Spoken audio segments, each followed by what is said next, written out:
The sound of a breaking heart is usually metaphorical, but in the case of High Priestess Vora of the Voidborn, it sounded remarkably like a wind chime being thrown down a flight of stairs.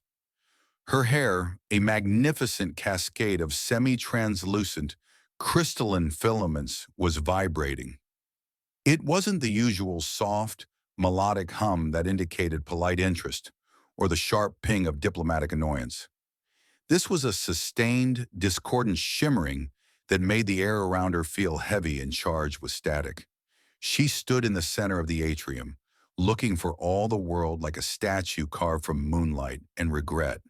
But the illusion was ruined entirely by the garment she wore. It was a heavy, grease-stained, safety orange utility jacket with the words Maintenance Sector 4 stenciled on the breast pocket. It was 3 sizes too big for her slender, one elongated frame hanging off her shoulders like a tarp over a trellis. She clutched the lapels with hands that trembled slightly, her knuckles pale lavender against the rough synthetic fabric. Elias Thorne stood 5 feet away, shivering in just his undershirt, holding a wrench like it might explain why the universe had suddenly tilted 15 degrees to the left. He blinked, watching the way her crystalline hair flickered with internal light, a chaotic display of pinks and frantic golds.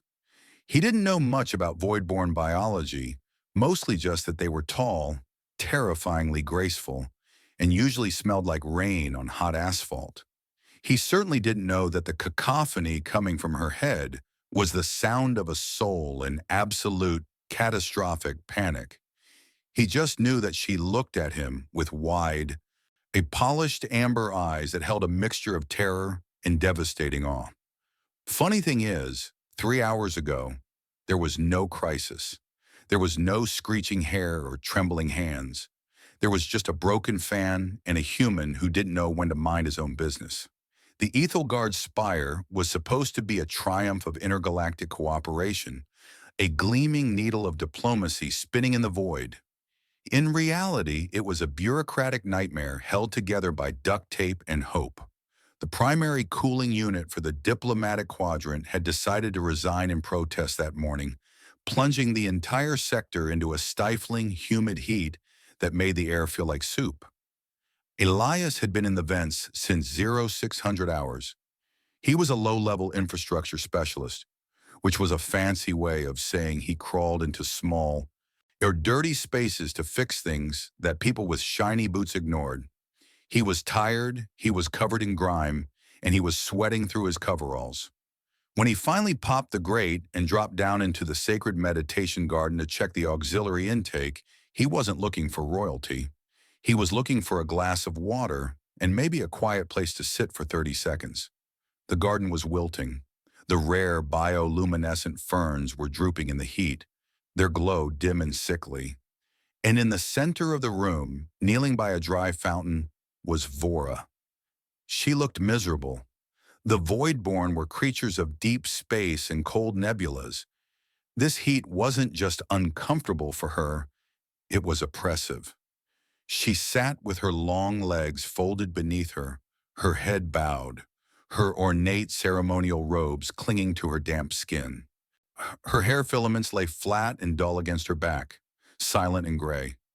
She looked less like a terrifying negotiator of water rights and more like a flower left on a dashboard in July.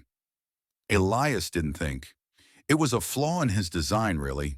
He saw something suffering, and his brain skipped over protocol, rank, and common sense, landing directly on a clumsy, innate need to fix it. He saw the way her shoulders heaved with shallow breaths. He saw the heat shimmering off the floor tiles. He unzipped his jacket. It was a standard-issue thermal regulator coat, lined with coolant gel packs designed to keep technicians alive next to fusion cores. It was currently the only cold thing in the room. "Hey, excuse me," Elias said, his voice rough from the dry air. He stepped forward, the heavy boots of his suit clumping on the delicate mosaic floor. Vora started, her head snapping up. Her eyes were unfocused, glassy with heat exhaustion. She didn't speak. She just stared at the human looming over her, a smudge of grease on his cheek and a look of open, worried concern on his face. "You look like you're cooking over here," Elias murmured. He peeled the jacket off, the coolant pack sighing as they hit the warm air. It wasn't a noble gesture. It was practical. He was warm-blooded. He could sweat it out. She looked like she was about to evaporate. "Here, it's got active cooling lining. It's not pretty, but it helps." He didn't wait for permission. He simply draped the heavy, bright orange coat over her shoulders, tucking the collar up to shield her neck from the heat. The reaction was instantaneous. As the freezing gel packs made contact with her overheated skin, Vora stiffened as if he had electrocuted her. And then the sound began. The noise that erupted from her hair was not a scream. It was a chord, a complex, multi-layered resonance that sounded like a church organ being played by a startled ghost.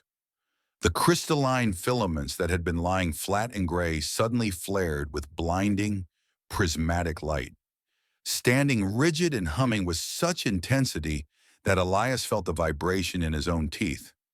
"Is it broken?" Elias asked, stepping back and raising his hands. "Is the coolant leaking?"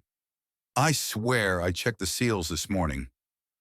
Vora did not answer immediately. She couldn't. In the strict, rhythmic society of the Voidborn, the giving of one's outer shell was not a casual act. It was the highest form of contract. To strip away your own protection against the hostile universe and wrap it around another was a declaration that said, "I will face the entropy so you do not have to."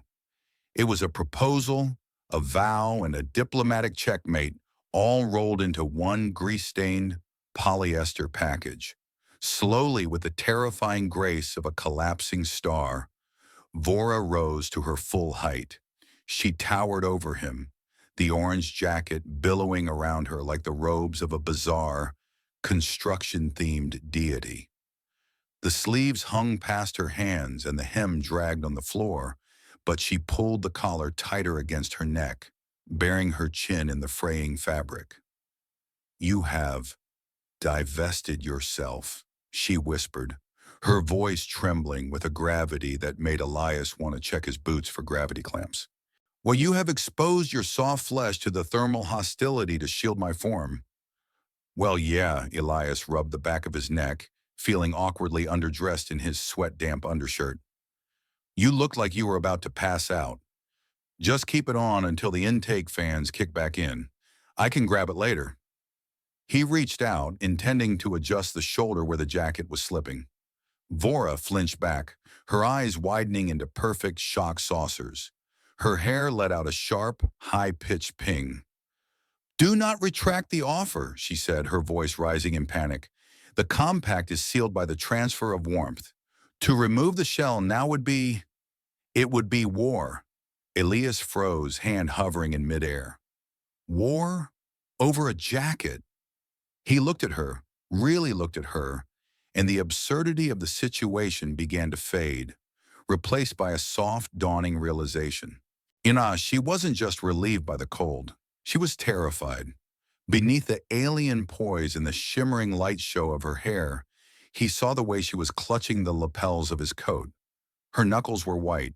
She was holding on to that cheap synthetic fabric like it was a lifeline in a storm. He remembered the briefings about the Voidborn, how they were obsessed with protocol, how their courts were vicious nests of intrigue, where a single misstep meant exile. She thought he had just made a power move. She thought he, a human mechanic with grease under his fingernails, had looked at the political deadlock and decided to claim her as his responsibility. And looking at her now, a 6-foot-tall alien aristocrat drowning in safety orange, looking at him with a mixture of fear and desperate hope, Elias realized something stupid. When he didn't want the jacket back, he shivered, the cold air of the vents finally beginning to dry the sweat on his skin, but he forced a smile. It was a crooked, tired thing, but it was genuine. "Right," he said softly, lowering his hand. "No war today." "I'm not taking it back, Vora." Her hair rippled, the color shifting from panicked white to a soft, pulsing lavender.